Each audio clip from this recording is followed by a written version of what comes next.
We good? All right, here we go in 3, 2, 1. What's up, y'all? Welcome to the Sports Medicine Broadcast, number 132, leading the way in the secondary setting.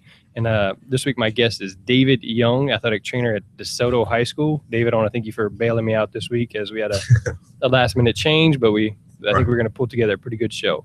So I am your host, Jeremy Jackson, sitting right beside me. Supposed to be Jose over here working the show notes, but we got Jess working Twitter and working some of the chat as well as Shakira over there. She's working the chat as well. Gabby is taking notes. She's on Skype. Leslie is taking notes. Adela's switching cameras. And sitting right here asking some of the questions is Matthew. You can check out our conversation, sportsmedicinebroadcast.com. Again, sportsmedicinebroadcast.com. Jess will be searching hashtag #TheSMB, so you can ask your questions there on Twitter or again in the chat feature if you're watching live, if you're logged in. So Ustream social feature. Adela should be able to see that there and hopefully ask any of your questions or your comments.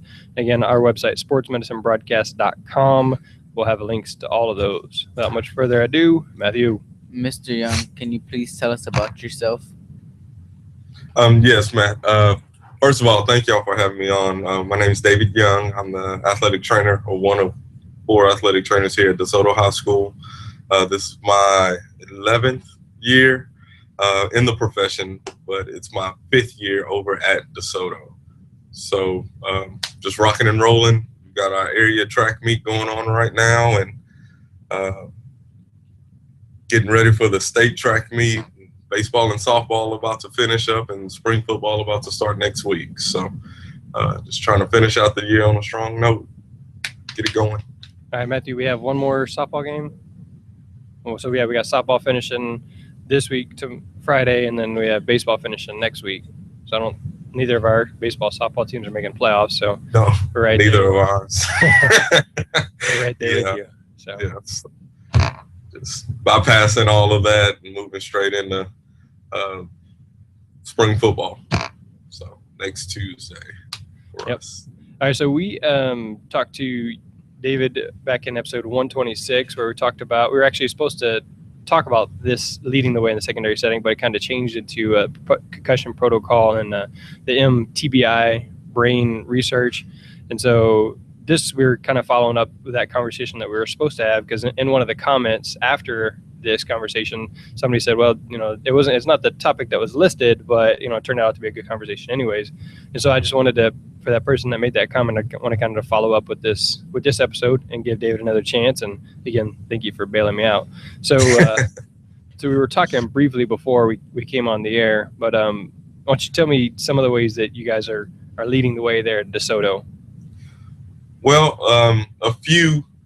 We are one of, I believe, 4, maybe 5 high schools in the state to have 4 staff athletic trainers at our high school. We also have a student program of about 34 kids. Next year, we're going to have somewhere between 10 and 12 freshmen, so that'll put us over 40 for the first time ever. So looking forward to that. We also are got approved to have a brain performance lab, brain injury lab type of deal. So we're trying to figure out, where we're going to put that, but also the name of it. So we're trying to decide between brain performance lab and brain injury lab. So that's going to house some of our research equipment that's been provided by UT Southwestern and UTD. And that was actually approved about a week ago from our principal. So he kind of showed me the high school, showed me some rooms that he had available. I was actually looking at an old field house weight room that we were trying to turn into the lab, but got some pushback from the other sports. So we wanted to try and find another way of getting it done, and our principals come through big time, and I think we're going to use an old choir room. And our Booster Club president is actually, owns his own construction company, and our vice president is an architect. So one is going to draw it up, and the other is going to kind of donate the time and labor and UT Southwestern wrote up a grant, and we're through Dr. Rob Reneker. We're actually going to have a pretty nice lab at no cost to the school and school district. So I'm really, really excited about that. All right, so talk to me a little bit more about the brain lab, the brain performance lab, the project to be named. Yes, the project to be named. So what happens is our football team we were playing, I believe it was Capel in the first round of the playoffs, and they have their headband on with the sensor that kind of detects how much force is being put on the head and neck. And a funny story was that Capel really didn't know what was going on. They thought we had a actual radio type sensor that our quarterbacks were having, and the referees had to come in, and I kind of had to give them the rundown of the research study that Dr. Reneker and Dr. Jacob Bresch were doing. So we have that to where we're able to track and keep up with how much trauma is actually coming how much force is coming on the head and on the neck. We also have these binocular looking device that tests the pupil reaction. And then we also, for the cognitive, we do our cognitive testing through concussion vital signs, and then we do our balance testing with our Vertec foot plate. So right now, baseline wise, we're doing the cognitive as well as the balance aspect. But hopefully, after some of this research, we'll be able to implement. I would like to try and implement either a Doppler, a transcranial Doppler system, just to kind of see how much arterial blood is flowing up to the brain, or being able to use one of the binoculars, or our NeuroTrack, to see how much blunt force trauma we're getting during a football game. So we're trying to implement 3 of those research studies. Right now it's just on a research basis, but right now we're just doing the cognitive as well as the balance. So. All right, so and then with that project being approved, you were also telling me that in about 2 years you're going to have another athletic trainer, a 5th athletic trainer? Right. We're looking at trying to write up a proposal to our school board, the principal, the AD, get all that stuff out of the way, and get approved to house a 5th athletic trainer that would strictly be over the brain injury lab, and help out with our middle school coverage. Right now, we're just able to cover middle school football during the year, and then we have an actual period where one of my staff will go to each one of the middle schools to talk to the coaches, talk to the parents and the athletes about an injury that they might have suffered on a Tuesday, Wednesday, after a game. So we'll come up there around 9 o'clock in the morning, and do treatments for our middle school kids. But what I would like to have is any home event that's on DISD campus, we would have covered. And I think by having a 5th, that would really, really help in doing that. Yeah, that would really change the middle school sports, because, I mean, they don't have anybody taking care of them, but then also they don't understand that there is somebody that could take care of them. Because, we talk about, if you got one of your middle school kids hurt, they can come up and see their high school, but they don't, because they don't know about us. They don't know what we do, and it's easier to go to the doctor. Right. And that gets frustrating, because when they become freshmen, a lot of times what happens is, for a typical ankle sprain or hamstring or pretty much anything, the parent takes it upon themselves, because they've been doing it for 2 years, to just bring them up to the physician. And, they might hold them out. Typically, a doctor's going to say, a week to 2 weeks out, no practice, no activity whatsoever. And then obviously, if you're not doing anything, you're gonna, feel better. And so then what happens is, they're out of shape. They're not getting any cardio. They're not doing any strengthening. They're not working on any range of motion or anything like that. And somebody's taking their spot, and then the parent comes in and they want to know why, we didn't clear them as soon as we got the doctor's note. And we kind of have to explain, ma'am, or explain to the father, the way it's supposed to go.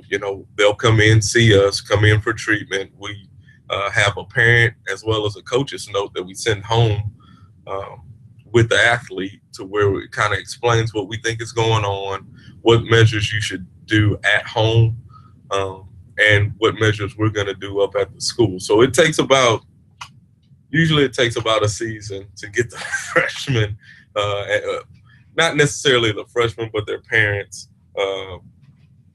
on board and to understand exactly what's going on with this athletic training thing. So by having an athletic trainer down there specifically for the middle schools, I think that'll help with the education of knowing what we do and promoting the profession, and just showing the middle school kids, hey, athletics is athletics, and you guys are important as well. I gotcha. Mr. Young, can you tell us about the NTAT student workshop? Yes, sir, I can. So we just had a symposium. The North Texas Athletic Training Society put on a symposium, very good lecture, and it's split up between professionals as well as the kids also get different types of lectures. So they put that on. And the kids are able to network really and kind of talk with each other. And I'm a big student athletic training program guy. Other guys it might be rehab, other guys it's the games and taping and other. But I really like trying to mentor and promote the profession with the young people. So what we do. Team or schools from around the North Texas area. I think they had, probably somewhere between 40 and 45 schools there. They come up, they actually had a hip dissection this year. Last year, I believe it was a knee dissection. They have a Team Jeopardy type quiz bowl. And then they're able to just kind of talk and like I said, network and,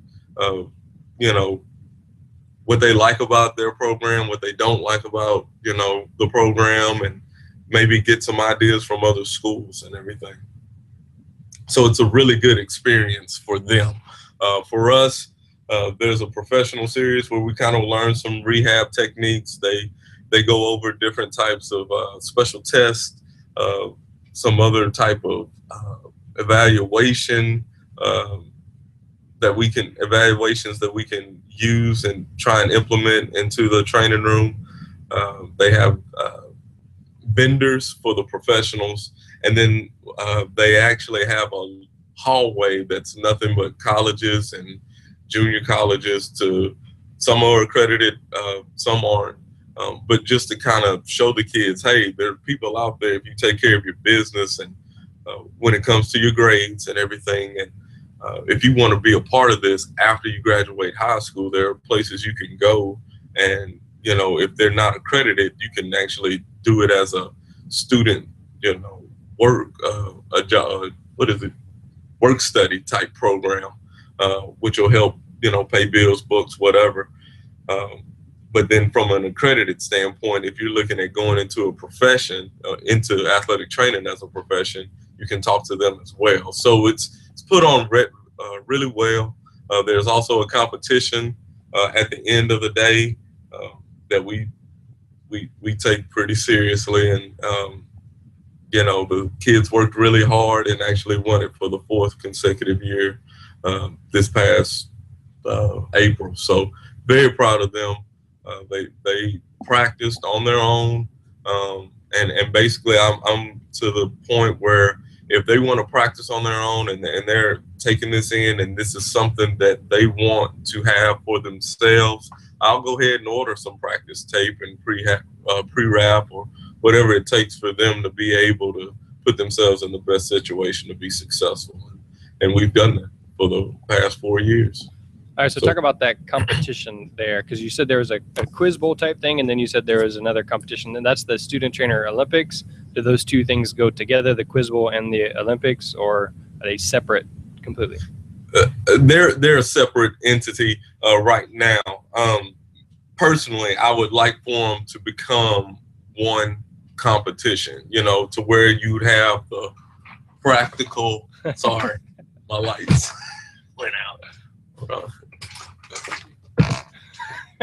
So if you're watching the video, this is awesome. Sorry. It's got automatic lights that I guess when you're not moving, they turn off. And so they turn off. He's jumping up and down trying to turn the lights back on. So, all right, go ahead, David.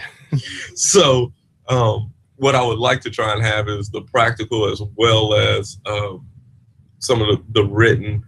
So have the Jeopardy as well as have the Olympics tied into one competition and go from there. I know that somewhere in California, I know that they have like a quiz bowl competition. I've seen that on YouTube, as well as there's a West Texas quiz bowl that you can sign up for. But we haven't taken part in that yet. But yeah, I would like to see those two merge together. But for right now, the practical side is it's getting very competitive. When we first started, my first year was in 2010, and I believe we were at Rockwall Heath High School, which is another local high school up here in North Texas. But I think we came in third or something like that, and I think there was only one heat. It was 6 schools, and whoever won that, they were the winner. And they got the traveling trophy or whatever. Now, this past year, there were 20 schools competing. So it's grown. They had a little infomercial on YouTube announcing the heats, and our kids just really are able to. This is theirs. This is something that they're in control of, and that's what I really like. I think too many times our kids are. You know, they work very hard, but they have to live vicariously behind another sport, you know, and no matter how well they're doing, they might not get the needed and deserved love, quote unquote, so to speak, in maybe getting a trophy or some type of accolade like that. So we've kind of, I'm here in no man's land right now. I talked to my athletic director. With us four-peating, they asked me, Doc Young, well, you know, if we four-peat and if we win, can we do like a championship ring or whatever? And at first I was just like, what? You know, and so they just started talking amongst each other, and they were like, you know, Allen four-peated in, you know, football or three-peated. Yeah, they three-peated. You know, and they just started naming off all these different sports. And so then I started thinking, I was like, well, yeah, well, okay, that's fine. If we win, I'll look at trying to design a championship ring for you guys. I've never done that before, obviously. I'm an athletic trainer. So they wound up winning, and I called Johnston's, and they sent out Mr. Mike Humphrey, who's actually a DeSoto grad, and he came into my office and he kind of had this look on his face like, you know, we can design a ring and everything, but we've just never done this for athletic trainers before. So he's coming back actually today after school, and the kids are going to get sized up. They're going to pay their deposit, and we're going to have a championship ring. So very, very proud and excited for them. Because like I said, this is something that's theirs. They don't have to live through football, basketball, baseball, any of these other sports that are successful, and those kids are successful, but our kids work hard and are successful as well, and so they're getting rewarded for that. So how many kids do you have involved in the Olympics? There's let's see, there's 4 different. It's kind of like a relay type deal. I'm looking on my sign account, so it's kind of like a relay. So there's a speed taping, and then you have a model. So that person will, once they finish, they'll run and touch the next person, who will then do. This year was a fractured forearm, so they had to ace wrap and splint with a SAM splint the arm, and then that person went and ran and touched the next person, who then was supposed to do a wrist tape job for hyperextension, but then it turned into just a basic, around the wrist, 3 strips around the wrist. I don't know what happened with that, but we were able to adjust to the situation, because I thought it was going to be a fan. You'd have to fan it out, put the fan on, do the bracelet, and then cover it up. But it wasn't that way. That's the way we had been practicing, but then it changed. So I was very proud of that. So that they were able to change right along with everybody else. And then you have a cooler run that 2 people do. So you have 5 people participating, and then 3 models. So it's a pretty big deal. Gotcha. And so do all of your kids get a ring, or is it just the ones that were actually part of the team? No. What we're going to do is everybody's going to get a ring, because for 2 things. I mean, everybody practice, and we kind of have a tryouts. We kind of have tryouts starting in late February, early May. So they're apart, and they're pushing the other students, throughout that process. So no, everybody's going to get a ring, and then we're just going to go from there. And we're actually getting. I'd show you the trophy, but it's getting engraved again. So I don't have that right now. So, but no, everybody that's in the program that wants to get a ring will be able to get either a ring, a girl-sized ring, or the pendant, the necklace pendant type deal. Gotcha. All right, so then talk a little bit more about the Quiz Bowl. How'd you guys do in that? That I do not know. They said that we did well. I was actually in a lecture for myself, so I really don't know how well they actually did. But we also had a video competition that we won, and then we had a functional, and I call it the pretty tape job competition, and one of our sophomores actually got 3rd out of about 25 kids. So there's different competitions within the main one at the end with the Olympics. So we were able to put on a video and shoot a video with the help of one of our actually our offensive line coach came in and did a lot of the editing, but our freshmen really took that upon themselves to pick a song, write lyrics that promoted athletic training and kind of what we do as a profession, and then put it together, and we submitted that on YouTube, and wound up winning that competition as well. So that was huge for us. You have to send me a link to that, and then we can put it there in the show notes. I can check it out. So yes, I forgot to do that, but if you go to on YouTube, if you go to DeSoto Athletic Training, that's the only thing that's on there now. I'm actually going to try and figure out a way to put the concussion lecture as well as this talk on our channel, so to speak. I'm just not as technical as you, Jeremy. Well, everything is a trial and error for me. So. Yes. And usually I just keep trying until I either make something blow up or until it works. But all right, so you're talking about the Quiz Bowl. One of the things that was mentioned in Jihads was trying to get, like you said, the North Texas has a Quiz Bowl. I think the Valley Athletic Trainers are trying to do a Quiz Bowl. West Texas has some sort of Quiz Bowl. And we may all have different formats. Ours is kind of a Family Feud, Jeopardy type thing. It's they ask a question, and then the first person to buzz in. So it's not like they get to pick categories, but there's questions that they get to answer. Is it just like Family Feud, or is it kind of just like a buzz-in type deal, Jeopardy deal? Because I would think like the Family Feud type, format would be awesome, because they could actually steal, and if they knew that category, they could sweep, that category and everything. Like, I don't know, light bulb just went off in my head for Quiz Bowl. It's more of a, but they'll have the question, they'll start reading, all right, what is the name for the upper arm? And then you can buzz in at any time.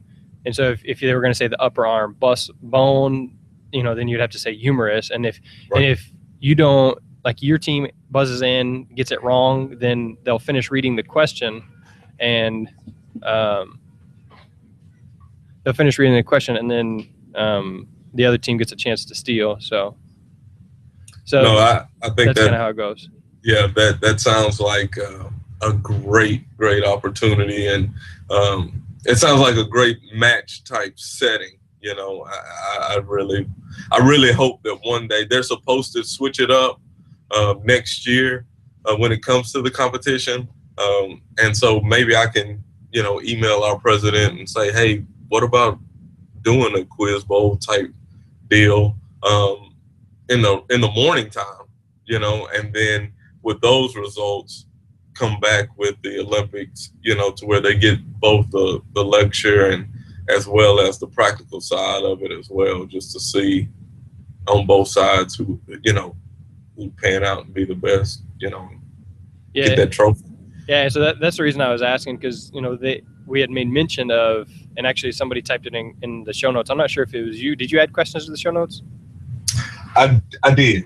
Okay. About adding it, trying to make it a statewide in type SWATA. of deal at SWATA. Yeah, because that was brought up here at Jihads too, because you could have the local competition. You have your competition within your school, get the best team, and then you have the competition at your organization. So like Jihads or VADA, the Valley, or the East Texas, North Texas, whatever.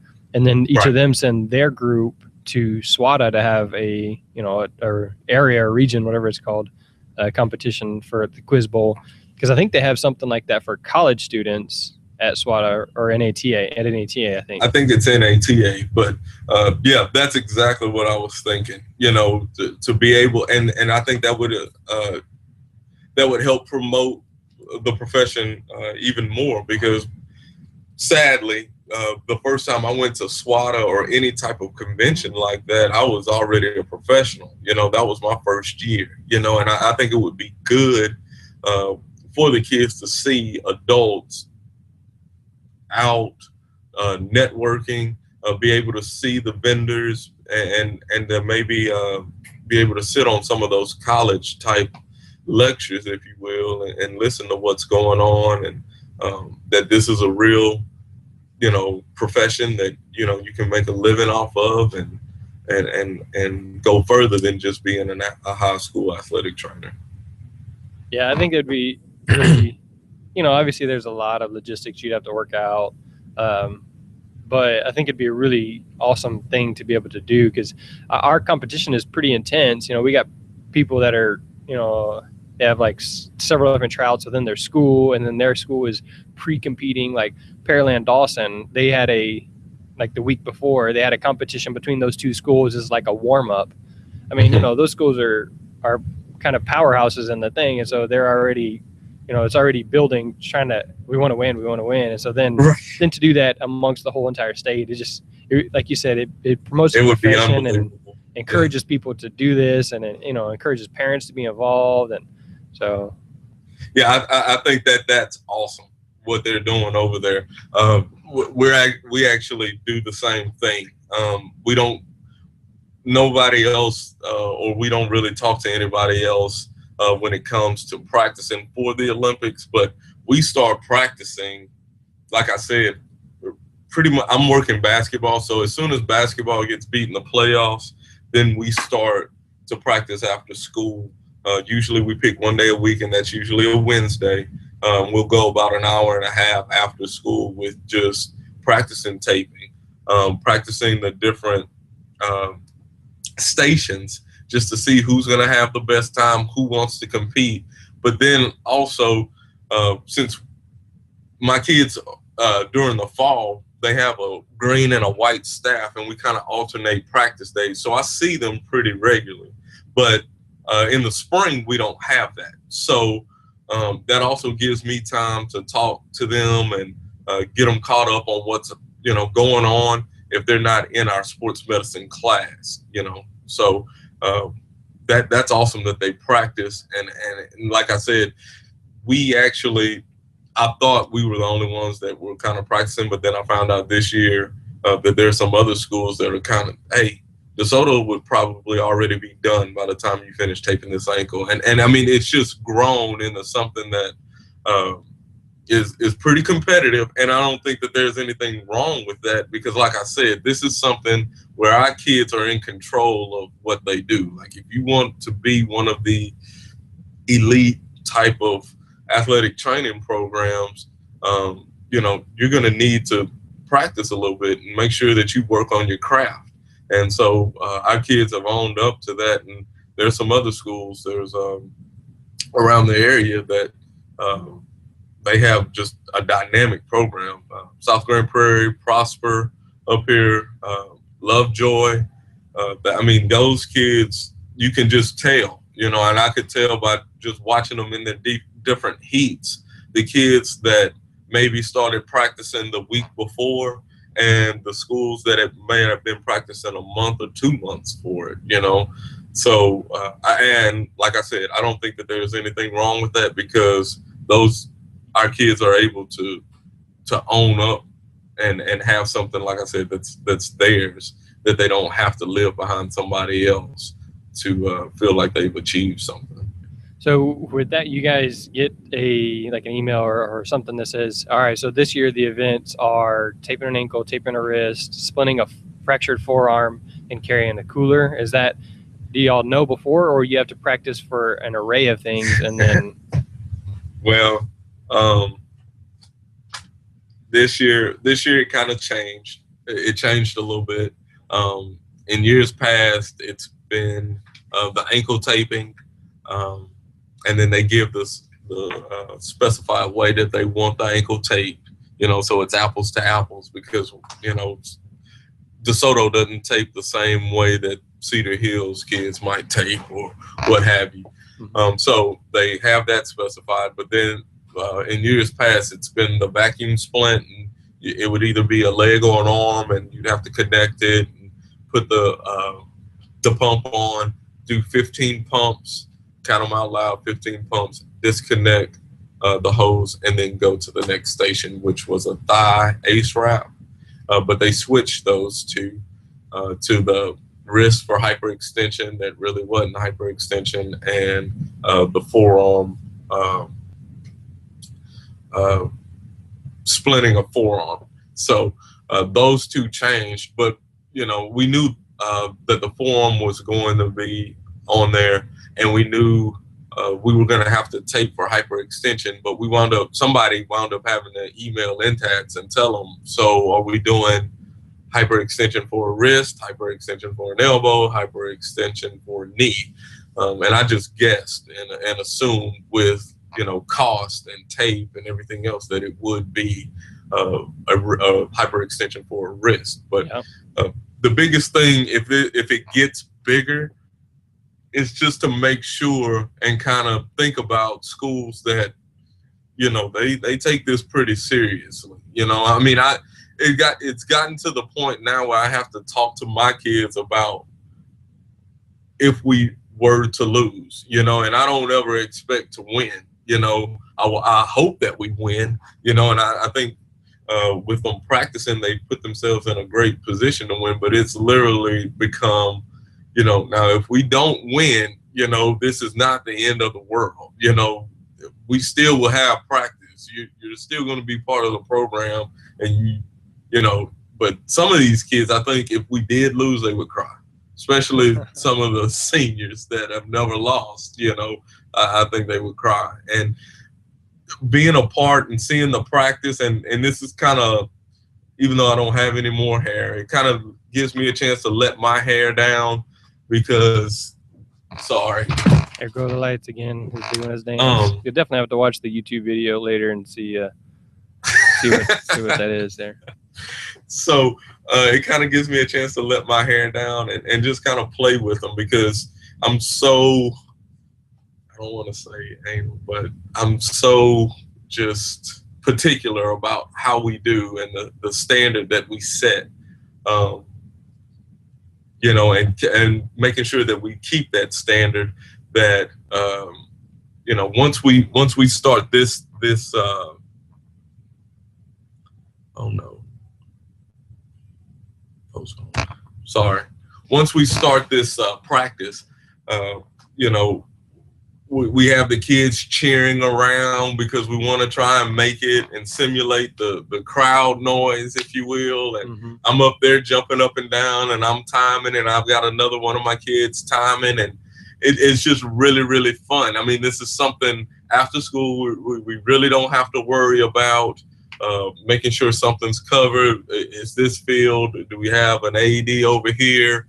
You know, this is something that's just for us, and it kind of helps build that family atmosphere that I like to have in our program. So, you know, I know that if we start off, maybe start off with a statewide type of competition, you know, we're going to have to be proactive in knowing exactly what we want, having it in detail filled out, so everybody's apples to apples and not assuming anything. So, but I think that would be just awesome. Yeah. Yeah. And it would be really fun to see, you know, and it just increases the competition. And we actually had a group from Muleshoe, like you were talking about, West Texas. Muleshoe. Yeah. They actually came down to Jihads this year and were part of the quiz bowl and that kind of thing. And so it's really cool to be able to incorporate people from so many different areas into the workshops. And, you know, it would be really cool because I'm actually leaving tomorrow to go take kids camping on a field trip. So we're taking some of our student athletic trainers on a field trip. So just taking them somewhere beyond the building is just awesome. And then if it's something that they've worked for and earned, like, you know, they earned the chance to represent your school at the local convention, and then then they go to SWATA, and then possibly go to NTA. I mean, that's really, it'd be really cool. I think we're right on the same page when it comes to building this thing. I sent our video out to all these different Division I colleges, because I started getting into the YouTube craze and I wanted to get our views up. And because like I said, I'm not very tech savvy.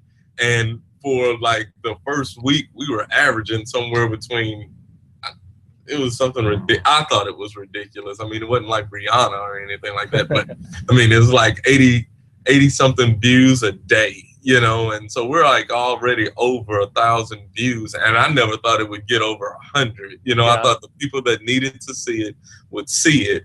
But I actually I worked a softball game a week ago, and the mayor of DeSoto actually came up and said, "Aren't you the athletic trainer? And your kids just did a great job with that video." And so it's pretty much gotten all the way around, definitely the high school, but it's gotten around the district and the city. So it's just unbelievable. And I think if you implement and bring in the whole state to where other kids are viewing, hey, what's DeSoto doing? What's Pasadena doing?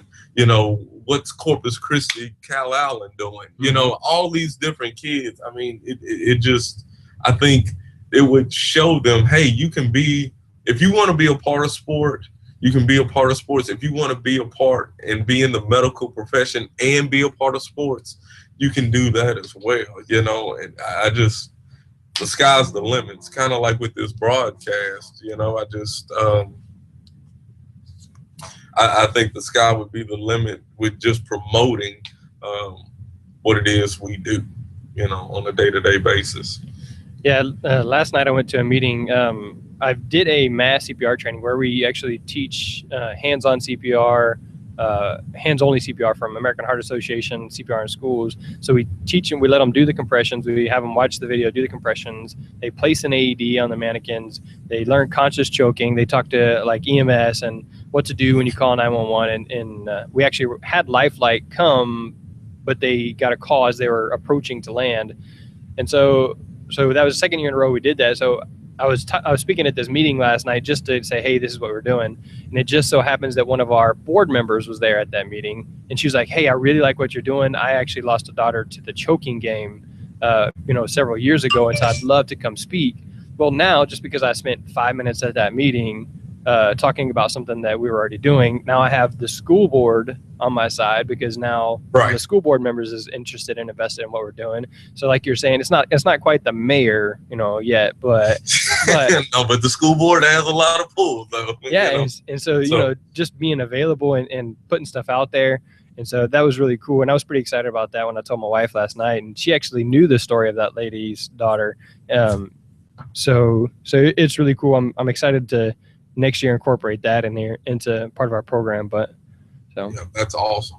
That's really awesome. So with everything that's been going on, we kind of have had a honeymoon type situation between the athletic department and the athletic training and the athletic trainers. So one of our kids, and he's a freshman, he's a really rah-rah, go DeSoto type of kid, which there's nothing wrong with that, loves the sports side of it. And he asked me, this was,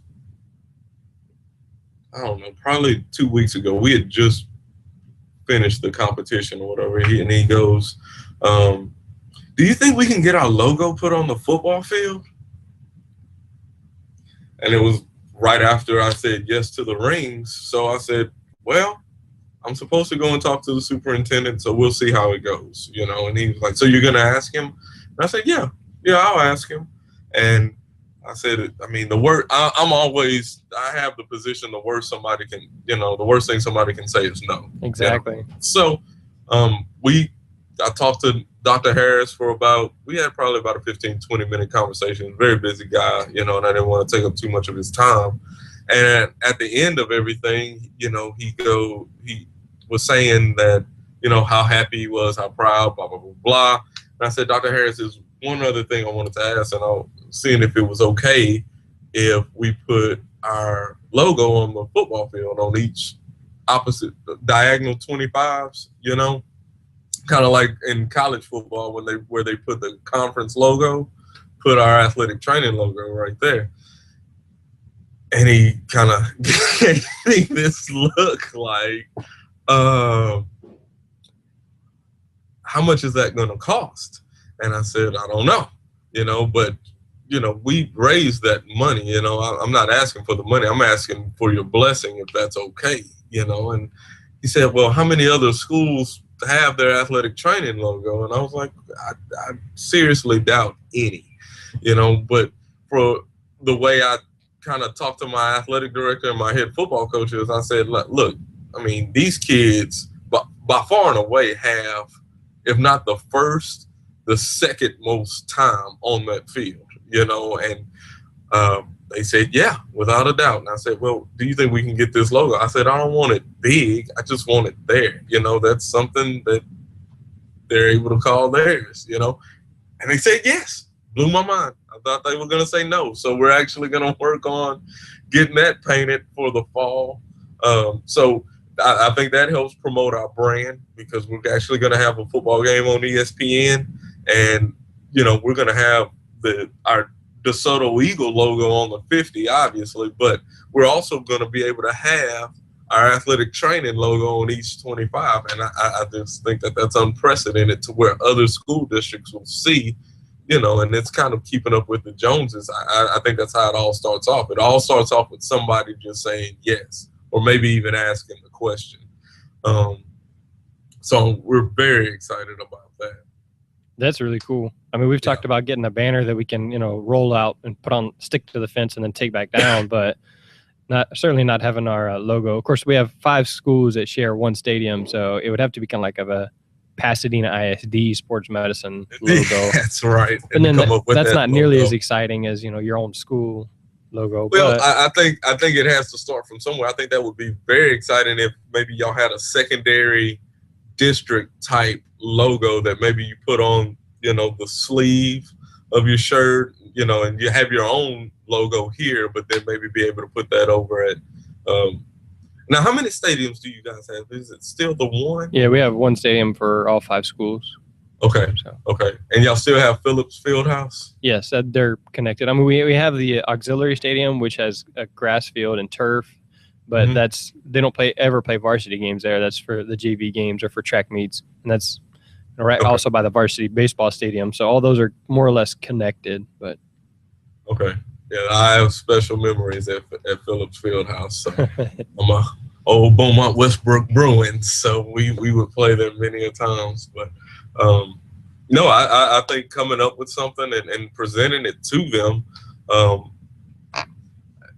you know, like I said, the worst they can say is is no, you know. Yeah. I think we may have to get some trophies under our belt before I go and ask that.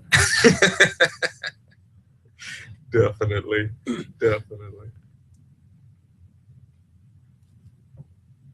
All right, so one of the things you asked was secrets to getting boys into your student programs. Do you have guys in your student program?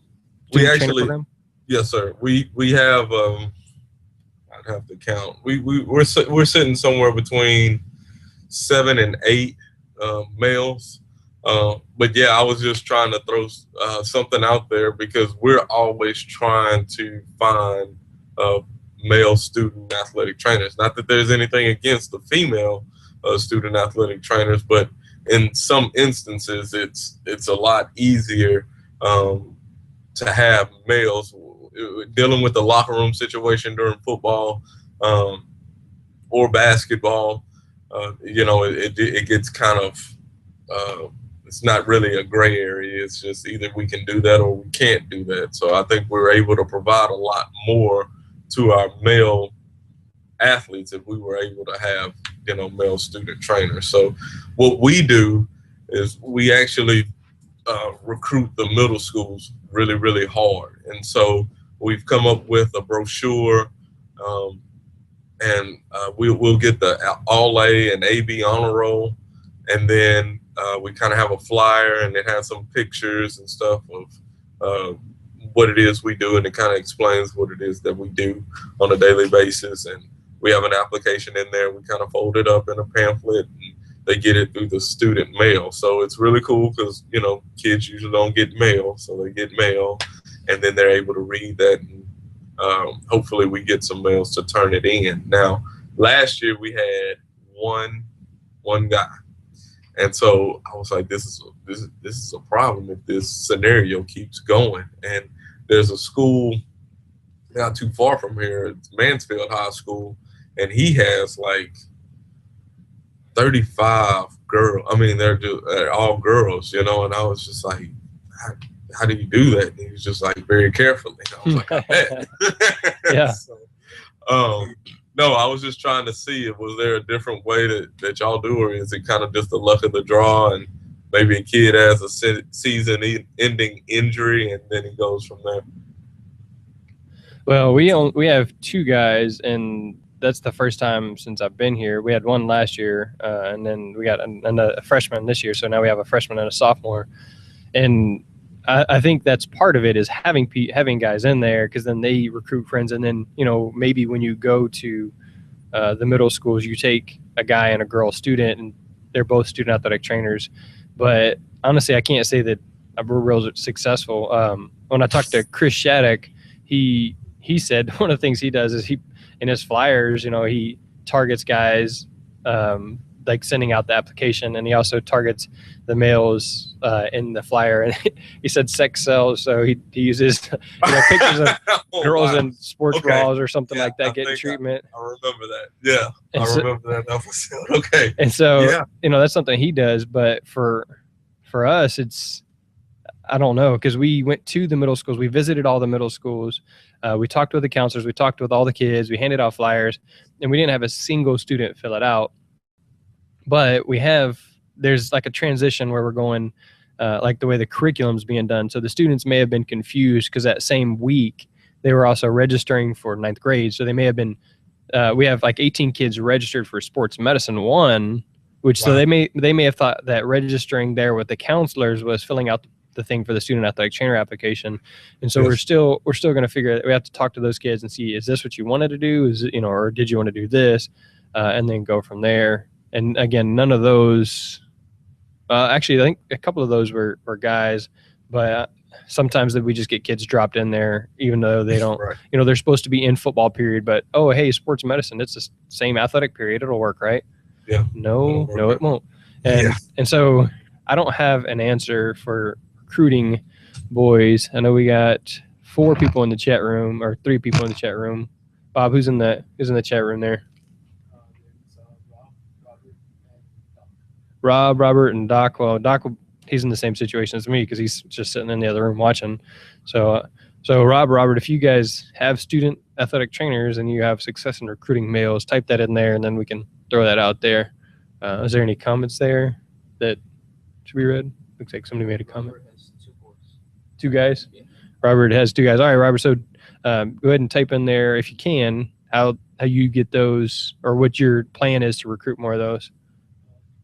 A lot of boys you have to try to recruit either to involve in sports or not interested in sports at all.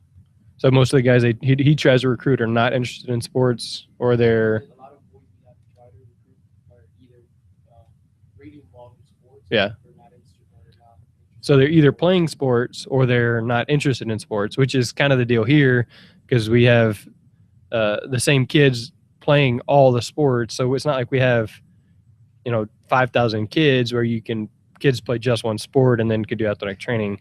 And so so he's doing the same thing there. And I think Rob, if that's the same one I'm thinking of, he's in Tennessee. So it looks like it's kind of the same. But, in general, the profession is moving. I think it's 50 or 60% female as profession. Yep. And I don't really understand. I understand here with the Hispanic thing, it's kind of a macho thing. And maybe that's the same other places. So, they don't like, oh, I'm not going to serve the football team. I'm not going to do that. I'm going to play sports, or I'm going to play soccer, or whatever it is. It's kind of you're not man enough, so you have to go do this. But I'm like, look, there's very few of our coaches that have, played at the college level or at the professional level. And I've been a athletic trainer at college, and I've been an athletic trainer at the professional level. I got a scholarship to college, a full scholarship. So it's not that they're better than me just because they played sports. I mean, honestly, I got a full scholarship. I worked with the Texans, so. Yeah, and I think that's something that we fight sometimes. I think it just depends on year to year of what type of boys that we have in there when it comes to the whole macho thing. But I really try and give our kids some sort of type of swag, if you will, to where they're a part of something, and I think every kid is looking to be a part of something, and here, if most of the time what happens with the boys is everybody's going to go out for football. Well, then you're not playing football, so then I'm going to go try basketball. But then you get cut from basketball, and so now I'm going to go and try to play baseball. And now if you don't make our baseball team, then, you need to go ahead and retire. But so you have those kids. But we were really, really lucky this past year. These kids understood that they just weren't blessed with that God-given athletic type of ability, but they like to be around the events. They would go to the games. They would pay money for the games. Well, hey, you can get into the game for free. You can have the best seat in the house. Mm-hmm. There you go, the lights again. Dave's I'm doing sorry. his dance. All right, so right about 54 minutes, I think 54 minutes on the YouTube. You can watch him do his dance there. So all right, go ahead. They actually have on Fox Sports Southwest our ex-head football coach doing this dance in the locker room, and I was just shaking my head. I was like, that's going to go viral. It's not going to be good. But, I try and tell them, we're going to be playing at Cowboy Stadium, and, where it costs $50 for you to take a tour, you're going to get to see the inner guts and for free, and stuff like that. So, I mean, you have to sell yourself. Usually I need somewhere between 4 or 5. And so far we some way, somehow, my staff and I, we've been able to get that done, because like I said, we're able to provide certain girls can do everything the guys can do, I believe, on a college and professional level, but at the high school level, like I said, that gets a little different, so trying to keep my job. I've got 3 little ones, so, So Robbie McFarland is in the chat room. He said he had a chance to play sports in college, play football in college, but instead he chose to go with athletic training because there was a scholarship for athletic training where there wasn't a scholarship for football. And so, that's one of the ways they got him there. And so, again, that doesn't help us here in a high school because I'm not going to offer him a scholarship that I wouldn't offer the girls, but it may be a recruiting tool saying, hey, I got a scholarship for athletic training. There's a better chance for you to do it as an athletic trainer than as an athlete, which there probably is. I'm not sure. Yeah, I'm pretty sure that there is. I don't know if there's going to be an accredited institution, Right. But I'll give you an example. I actually sent our YouTube link to Dustin Hill, who's the head athletic trainer over at North Texas High School. He emails me back within 15, 20 minutes just telling me, I'm sending you some brochures. I'm going to send you some dates that you can come up, help us with pregame so your kids can see what the colleges are doing as opposed to what the high school, what we as a high school would do. And they're going to let us watch the game for free and give us a campus tour, So, like I said, and I know that they don't have an accredited program anymore, but I know that you can do a work study, at A&M's undergrad, you can do a work study. We actually have 2 kids up there right now that are doing athletic training as undergrads that are getting paid for it, and that any money helps out when you're in college. So, and then they're going to start their master's program after they complete their kinesiology degree at A&M. Gotcha. Yeah. See, that's the thing, just creating the opportunities. And, we speak a lot about the things here in Texas, and that's, we have schools like you that have 4 or 5 athletic trainers. Here in Pasadena, we have 11 athletic trainers for 5 high schools. Right. So we are maybe in a ideal situation. I mean, I'm in a really good situation, so I'm not sure how it works across the nation, but that's really cool. Just people saying, "Oh yeah, hey, come visit the college." That, like with the podcast, I'm having professionals every single week. Like last week, we talked to Sonia from the Steelers, Dawn from Rice, and she's saying, yeah, just let me know when you want to come up, or I'll come over and talk anytime, that kind of thing, and just creating the opportunities for the students, and whether or not they take them, that's all on them. But Right. I actually wanted to send my strength and conditioning magazine up to her so she could sign it for me. That was just an awesome deal that you were able to get her on. I told in the email, I told Dustin that I just wanted the kids to be able to see that you don't have to be an athlete to get recruited. If you take care of your business, and I preach this and preach it and preach it and preach it, if you take care of your business now, somebody will take care of you later if you show the want to, for whatever skill set that you have, but you have to get serious about what it is that you want to do. And you need to try and realize what you want to do. The earlier, the better, and so that's something that I preach all the time, but that kind of falls on deaf ears because it's like, well, here goes Doc Young on that soapbox again, because I'm gonna tell you a funny story. We're on a block schedule where each one of our class periods is an hour and a half. Well, one of our freshmen or sophomores, I can't even remember, comes in. Doc Young, I passed my STAR test and I got state recognition. And I was like, that's awesome. You know, I said, that's awesome. I was like, you plan on going to college? And she said, yeah. And I was like, where do you plan on going? And she said, Baylor. And I was like, have you gotten an application from Baylor yet? She's like, no. And I was like, well, you get an application. Or actually, you know what? We're going to go online and we're going to look at the Baylor undergrad application. And you tell me if you can find anywhere where they say what your STAR grade was for English or math or whatever. Now, it's like, I know that this is important and everything, but if you're trying to get to the next level, that test is testing for the minimum. Baylor's not looking for minimum people. They are looking for the very best of the best, you know. So with these schools showing interest in them, I think that also kind of nails home, without me having to get on my soapbox about school districts getting money and you need to get your money and stop worrying about trying to get a free pass to Six Flags for getting state recognition for your STAR exam and start worrying about trying to get these A's and B's and get some scholarship money for yourself once you decide, you know, what college or university that you're going to go to.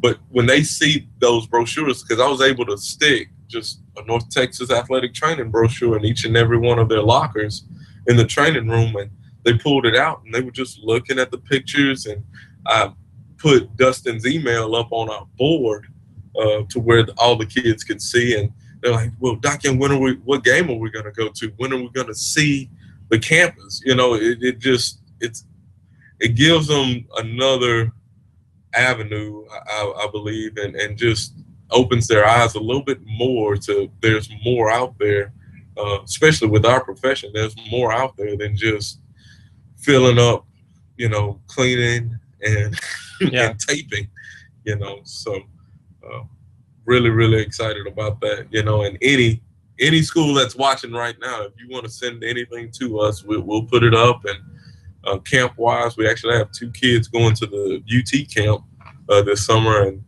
one right now is signed up to go, I believe, to SMU, but I don't know how much athletic training is involved with that.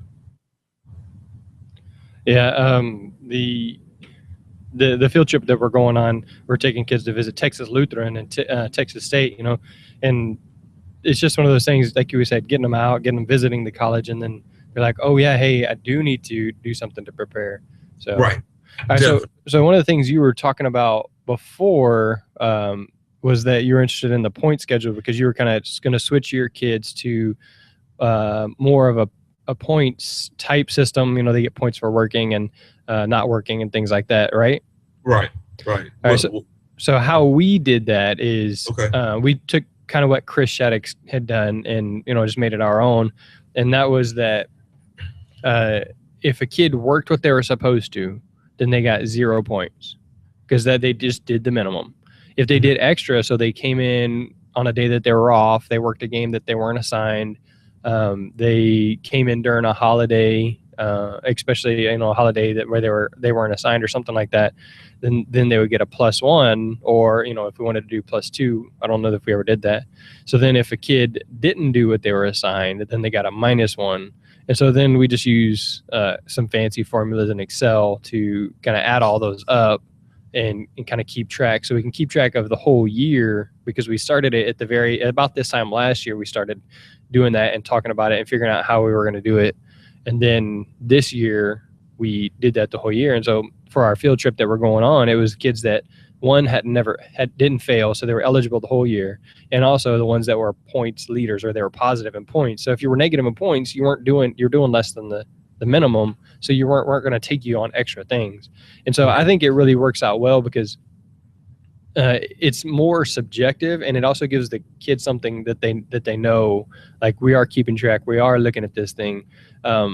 And you kind of got to find out what works for you. We're using Google Docs so that I can do it on my phone. You know, both Bill and I can use the same form. And again, I like using that system a lot.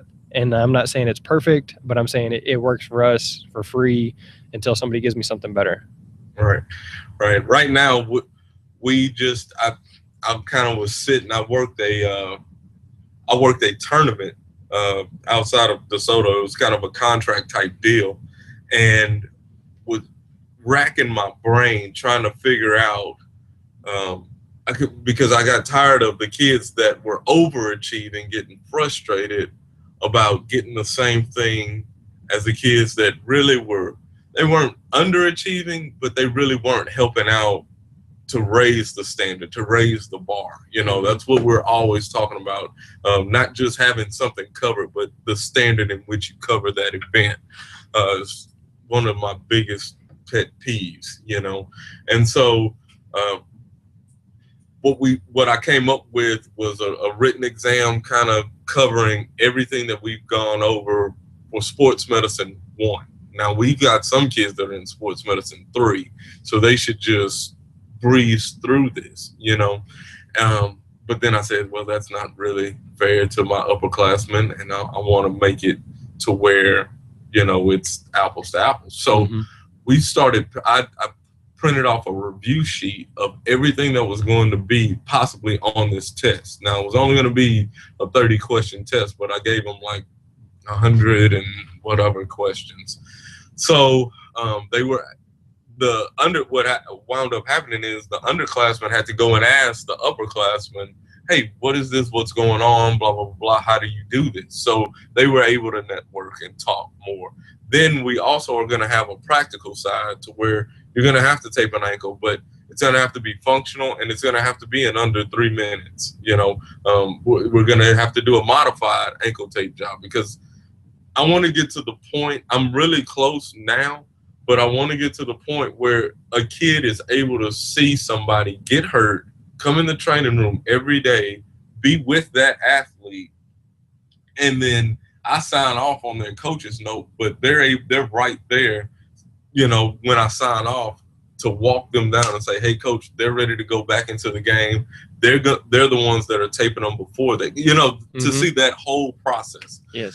So, I have a modified ankle tape job where we're using elasticon. I have arch, thumb, wrist,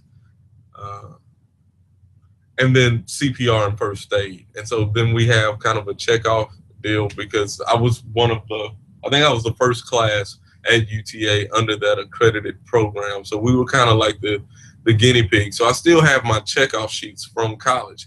And so that's what I did. I just kind of went off of what they were looking for.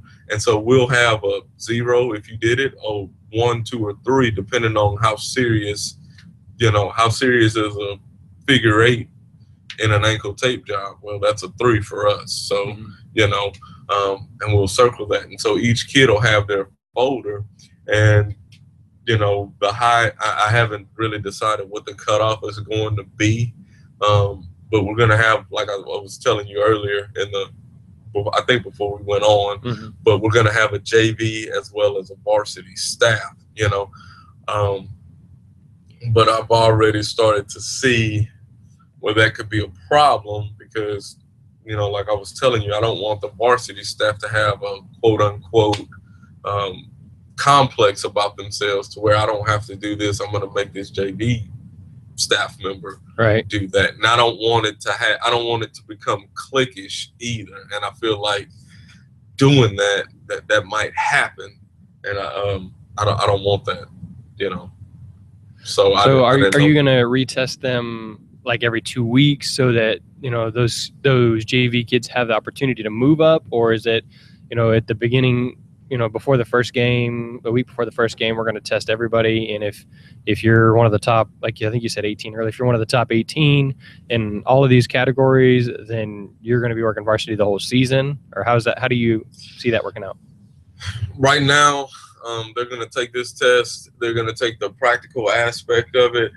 And I'm going to have to see. Right now, it's kind of, these are the people that are going to be on varsity. These are the people that are going to be on JV, because really we're to the point now where, if this isn't for you, then you probably need to move aside. And I don't want to be that way, but I also don't want the kids that are going above and beyond to get frustrated because these other kids are doing the bare minimum and they're getting the exact same thing. So it's kind of a catch-22. And really and truly, I think I'm going to see how it goes once I put that list up, what it's going to look like. And then kind of go over it with my staff and see, during the summer, are we going to just push going straight JV and varsity, or are we going to try and figure out something else? I also I think what they were doing at Dawson, where they had the varsity staff vote on a freshman and a JV member to come and participate, because that's one of our recruiting deals, especially for the boys. Hey, you're going to be able to work on Friday night, and really can't do that now because the freshmen are going to work, freshman and JV events. And then if you're going above and beyond, I think I was going to have the varsity staff vote on, particular kids. And I was going to make up that list so it wouldn't be the same kid every single time getting voted to work on Friday night. So I don't know right now. I'd love to hear back from some people with what they, was that too hard and it became too cliquish, and so the barometer was kind of thrown off, so, I'd love to hear back on that and see how it went throughout the year. Yeah, I think it's just like most everything. I'm not sure if I talked to John Harmon when we were just hanging out, or if it was on one of the podcasts, because he was on and we talked about things I wish I knew. But I can't remember, again, if it was just a conversation that we had or if it was a conversation we had on here. He said that he tried that, having the varsity and the JV staff, and like you said, it gave a God complex. But he said a good friend of his did the exact same thing and it worked out great. So, what my pastor said on Sunday, some of my friends go this way and some of my friends go the other way, and I'm going to stick with my friends. Well, yeah, there you go. You got to go with what works. Well, I don't think a varsity staff would work for me. It's those people that work and they earn that. What we do is, like you said, they have to be CPR certified before they ever can work practice. So once they're CPR certified, they can work practice. If they're working practice, then they can learn to tape. Once they learn to tape the fingers, the wrist, the hand, the thumb, the ankle, then they can earn the polo. And if they don't have the polo, they can't work varsity games, except for, like you're saying, sometimes we'll take some of them that don't have the polo and they'll just work the water table, where all they're doing is standing behind the table refilling water bottles the whole time. But it's a little incentive for them to go and to work hard and to continue to working on learning those skills.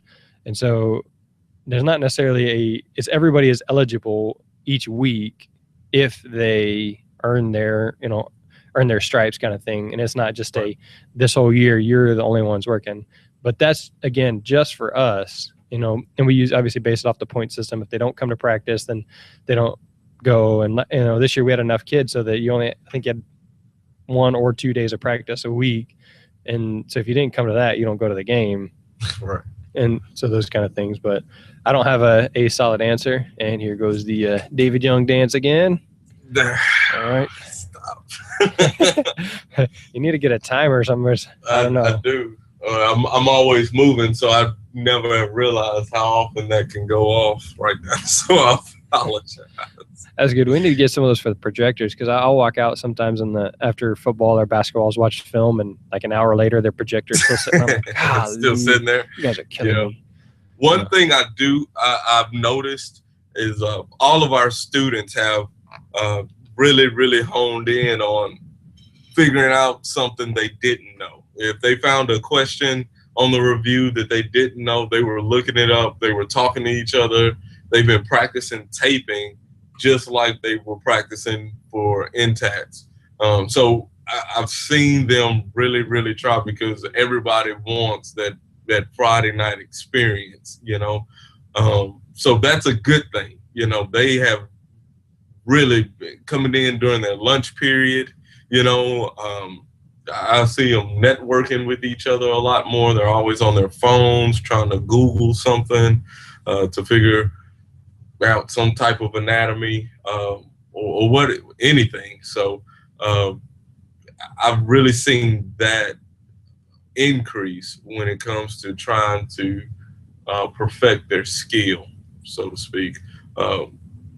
These past 3 weeks since I announced that that's what we were going to do. All right, so Robbie McFarland over at Klein High School writes in. Let me turn this up a little bit. All right, it says, how advanced do we really want a high school student to be? Do we worry about burning a student out? Are we concerned that they will lose interest? Is it worth the time investment by us to take a SAT to a student athletic trainer to such a high level when they don't want to pursue sports medicine at the next level? So I'll go ahead and switch back mics. So then now if you're watching the video, you can see me. I'll respond to that. I would love for the kids to be able to do my job here at the high school, regardless of what they're going to do. So my thought is, why would I cut them off? Why would I say, I'm only going to teach you this much? Again, this is my thought. And if a kid really wants to learn, I'm going to really want to teach them, you know? So that kids will actually sometimes say, well, don't ask Jackson a question. Cause I'm not going to just say, yeah, here's the answer. I'm gonna say, here, well, come here. Let me show you why. Let me show you this. Let me show you this. Because what if I'm not there? Or so many times, when I talk about the CPR, what if they're at home? What if they're at home and the kid sprains his ankle, their mom sprains her ankle? Well, they can take a look. They can, they're not certified. They're not, diagnosing, but they are giving a better educated evaluation than just going to the ER, because going to the ER, they're going to take an x-ray. Okay. Like you said, 2 weeks.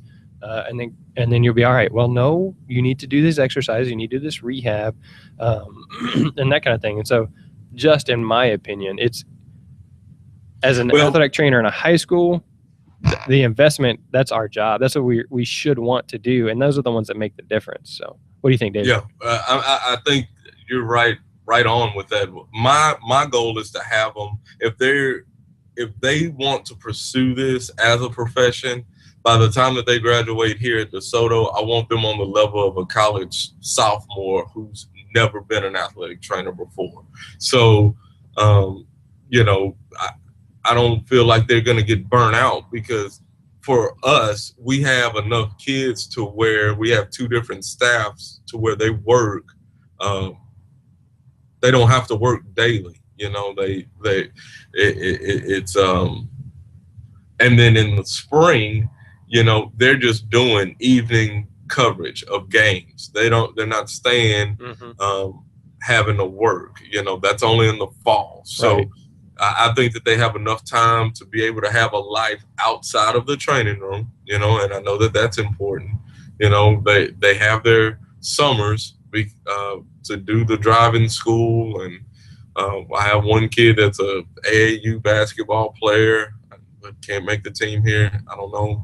But they have a life outside of student athletic training. Mm-hmm. However, their skill level, which I think is, I believe that we're here to promote our profession and to teach a skill. And if you're going to sign up for our class, my sports medicine class, and be a part of this program, my program, then I'm going to give you the same knowledge and expect you to know the same thing as somebody who already knows, hey, this is what I'm going into. This is what I want to do when I'm, become an adult and after I graduate college. So, if they want to be a part and they want to be a part of the football games and everything else, that's fine. But you're going to have to take that ankle the same way that somebody that's looking to go to a college or university is able to take that ankle. And that's what I'm really trying to work on, because we have some kids that they have their station set up, they want to tape, they're telling people to come on in. We have other kids that are dreading the day that they are the only person there to tape somebody, and they've just really kind of just been skating by and moving around and getting out of the way.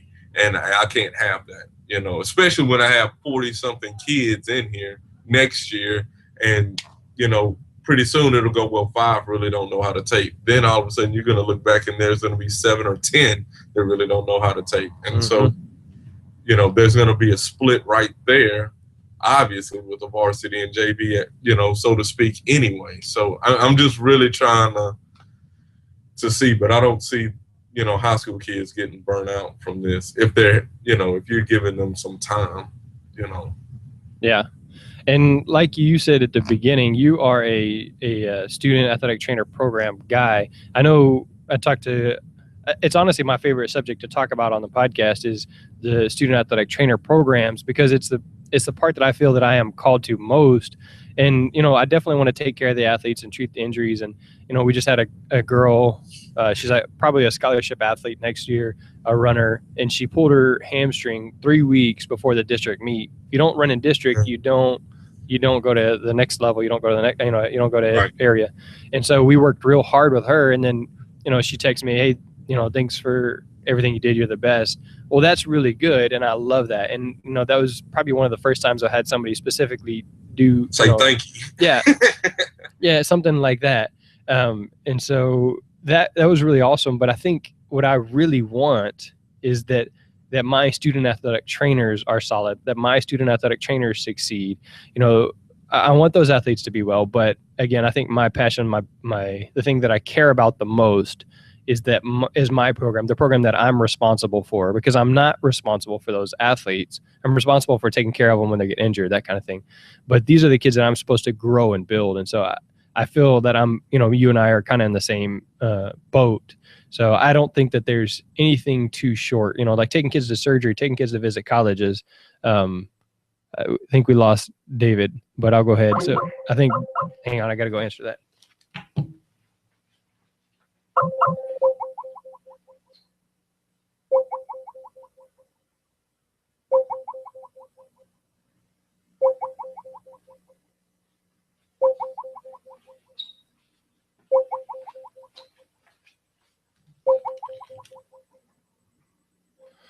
All right, so Skype is trying to bring that call back. But again, I feel my deal is to teach these students, and if they advance, then they advance. If they don't, then they don't.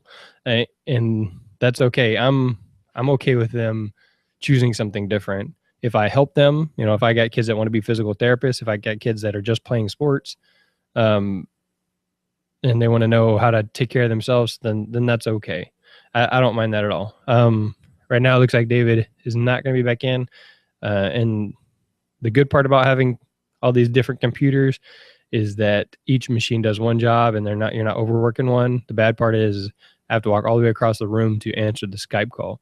So if David calls back in, or I'll call him here in a second, see if he can jump back in. But again, to do that, I have to switch all these mics. So it's a great time. So give me 1 second. Let me try and call him back.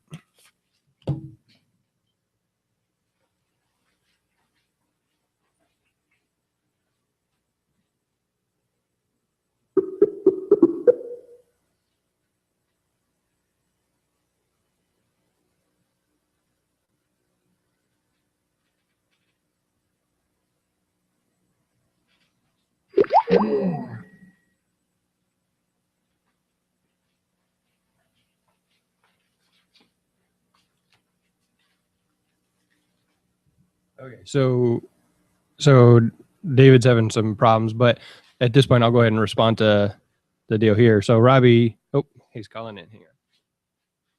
Oh no, never mind. All right, so Robbie, again, first let me say thanks for being in the chat room, Robbie. Thanks for being active. And again, I know you, and I know you are not in any way interested in shortchanging the students. I know your heart and your passion. So I wasn't saying that. I think that you're doing a disservice to the students. I was just telling you my opinion. And so Robbie's just wanted to say our approach is to teach them the basic AT knowledge. We're willing to teach a student as much as they want to learn, but we can't force each one to learn the deeper stuff when they plan to do something other than athletic training.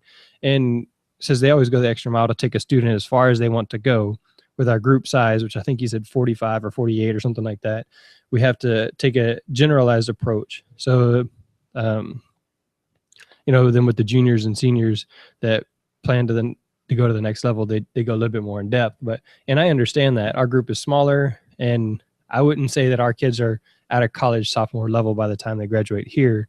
But again, just my response to that question is, I don't want anybody I don't want to ever say, no, that's too advanced for you. And so some people may just want to say, all right, well, this is the extent of what you need to know. But again, I am most interested in my student athletic trainer program and finding out ways for it to succeed. So.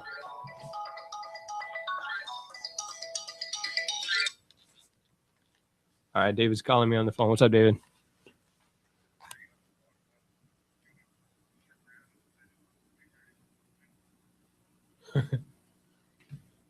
All right, so yeah, so that means we're probably not gonna be able to get back on the call, but that's all right.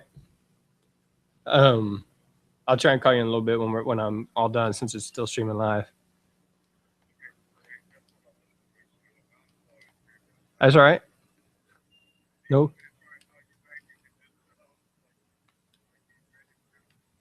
You can try, or if you can get onto another computer and it's loaded there, then go for it. But if not, no worries. It was about time to close out anyway, so.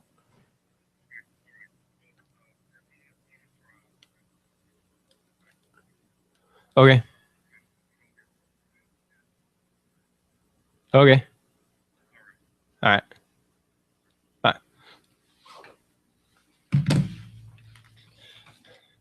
All right, so that was a phone call from David because his computer just shut down and is reconfiguring Windows. So there's nothing you can do except for maybe switch machines.